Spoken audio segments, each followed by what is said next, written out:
ای پاره پاره ها در کوه پاره ها، کم شور و کم شعور، ای بی شراره ها. ای کم شماره ها در آسمان عقل، اندر زمین جهل، ای بی شماره ها. از وحدت خدا تا وحدت خودی، گفتند نقطه ها، کردند اشاره ها. اما هنوز هم خود را نساختید، از عشق زندگی ای هیچ کاره ها. اما هنوز هم خالص نیامدید، اندر کنار هم، اندر کناره ها. اما هنوز هم خود را نساختید، از عشق زندگی ای هیچ کاره ها. معنای این دو مصرع چی است؟ اما هنوز هم خود را نساختید، یعنی که هنوز هم شما نفهمیدید که دشمن شما هست، که دوست شما هست و در چه منزل و چه مکان و چه دیار زندگی دارید. برای چی نفهمیدید؟ از عشق زندگی ای هیچ کاره ها. برای که هر روز شما در عشق زندگی هستید. هر روز سحر میخیزید، دنبال پول میرید، دنبال مال میرید، دنبال سودا میرید. حتی شما دروغ را به پیامبر بستید که پیامبر سوداگر است، برای که سودا کردن و پول کار کردنتون را اسلامی کنید. شما برای پول کار کردن و برای این معیشت و کیف دنیا شده همه چیز را فراموش کردید، از عشق زندگی. من امروز بالای ما مکافات این کارهای ما آمد، برای آنکه نه زیاد و نه کم جنگ سوم جهان سر شد و این حالی اولین مایسه هاش هست در اوکراین. باز همین غور و شعرها حاضی در کامنتاری سر میکنن نوشتن تو تاجیک غم تاجیکستان خور، غم وطن ما خور. کارا چی در اوکراین، کارا چی در اینجا، کارا چی در آنجا.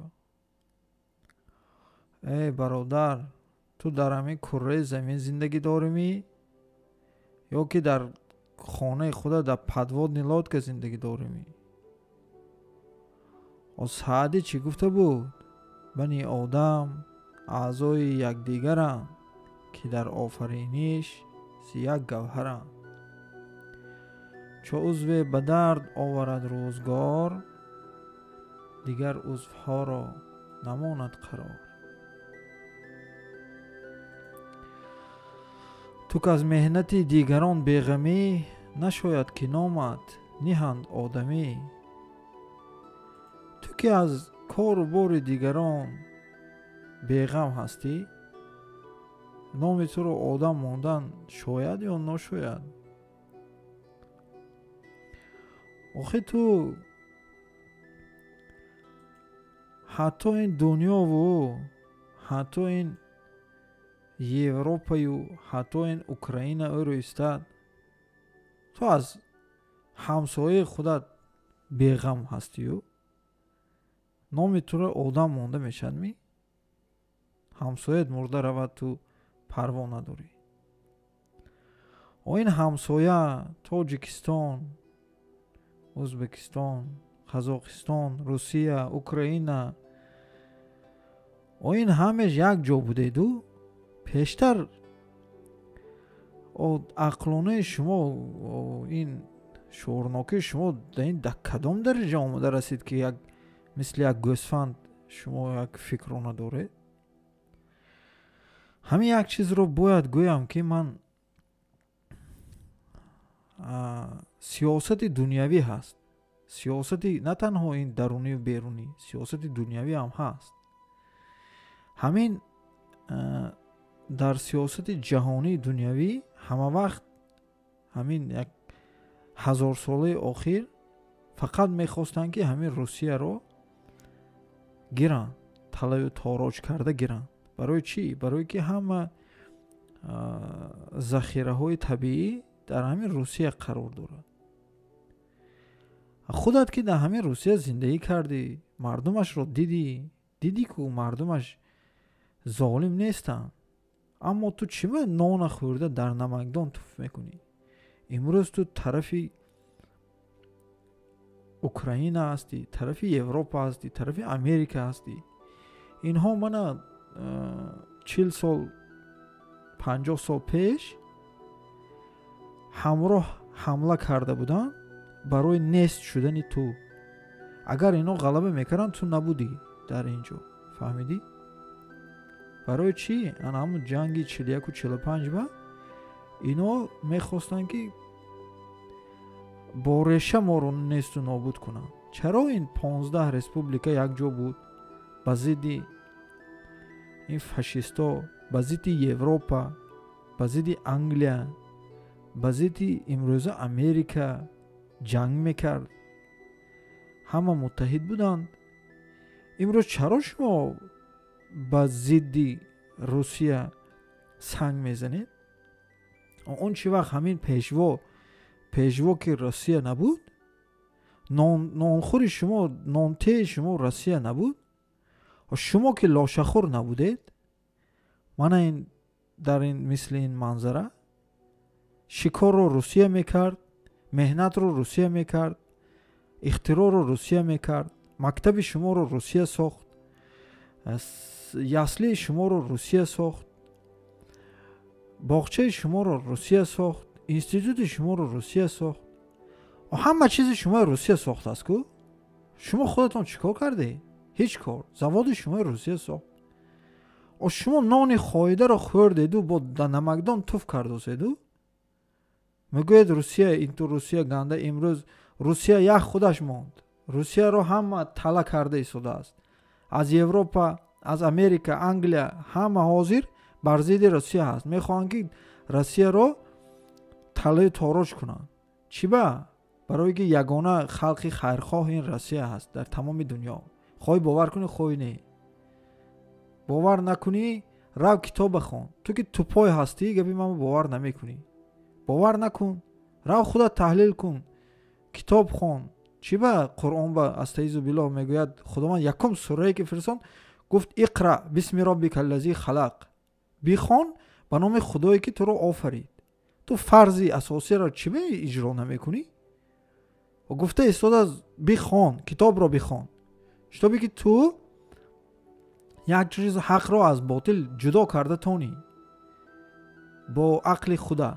ихе роликҳоя тамошо кара хулоса набарорию таҳлил карда тамонӣ.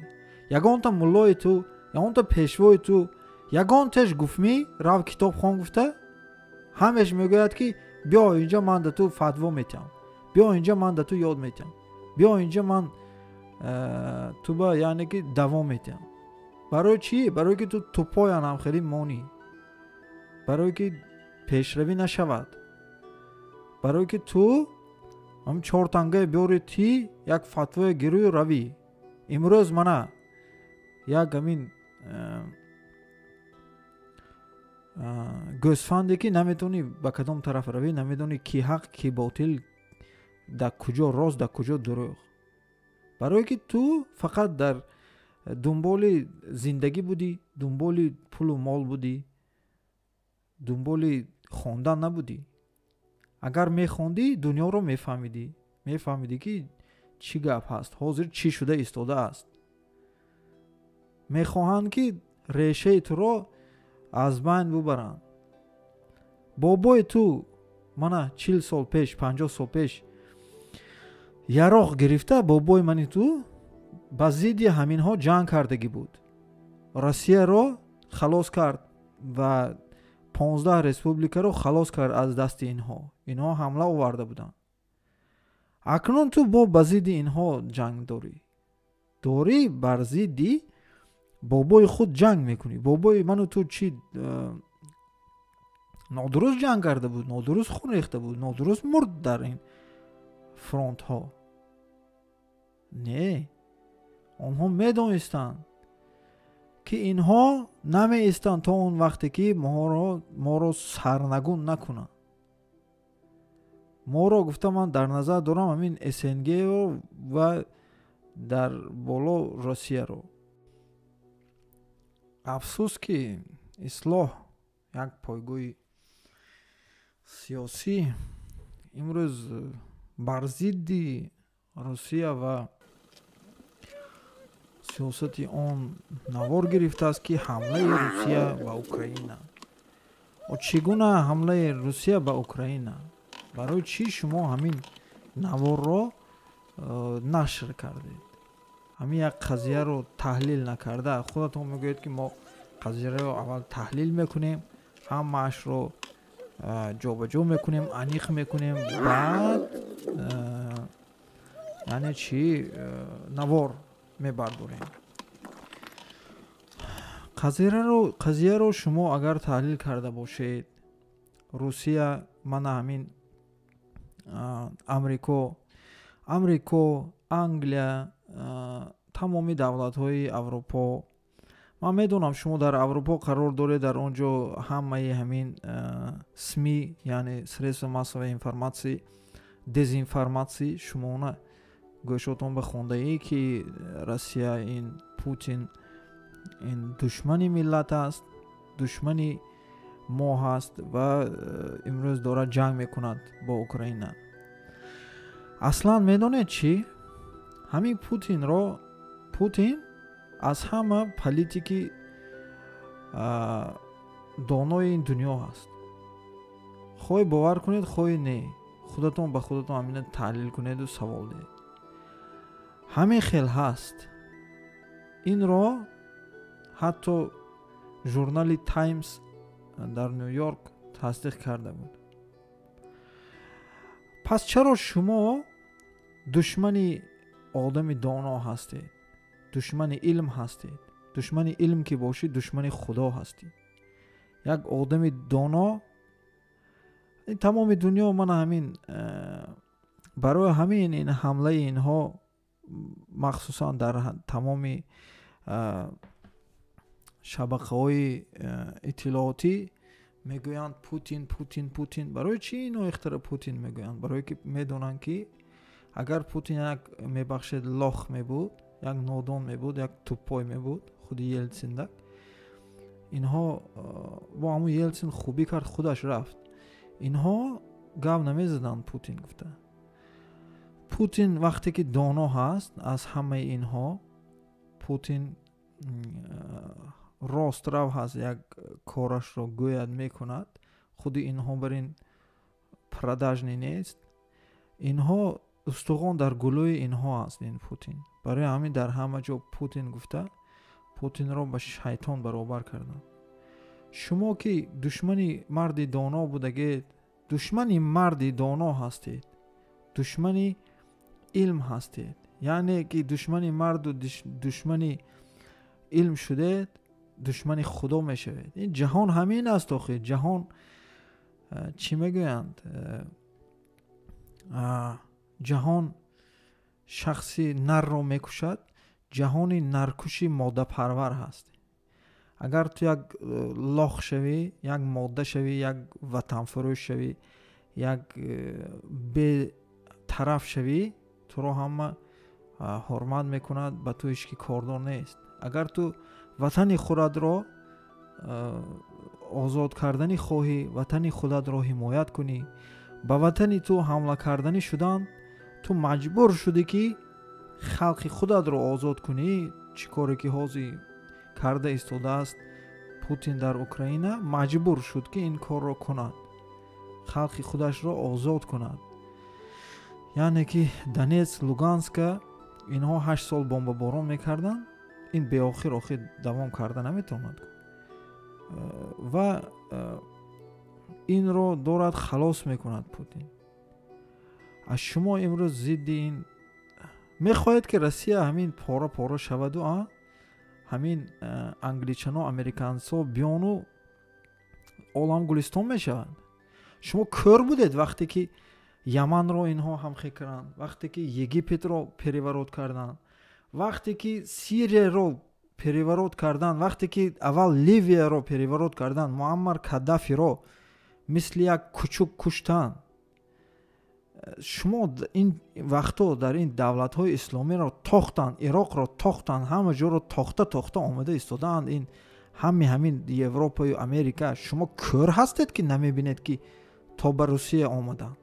شما میخواهید که روسیه هم همخی شود و دیگر دولت های.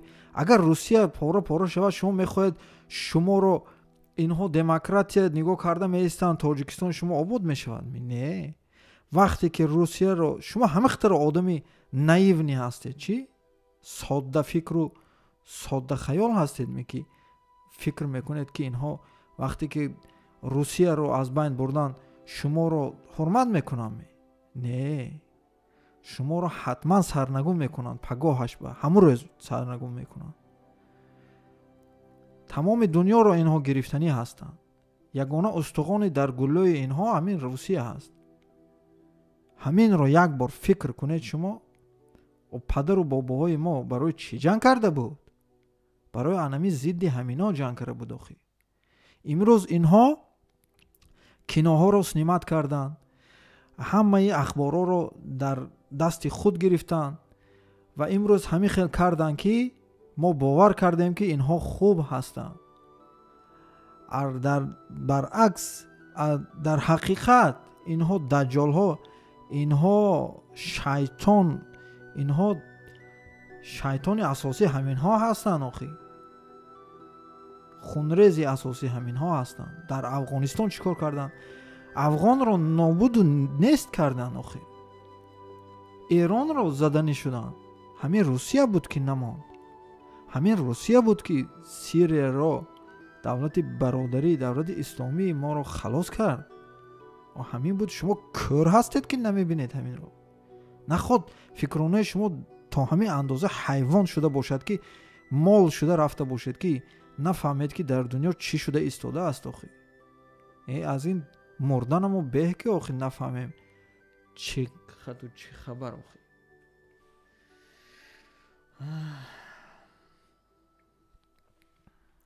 من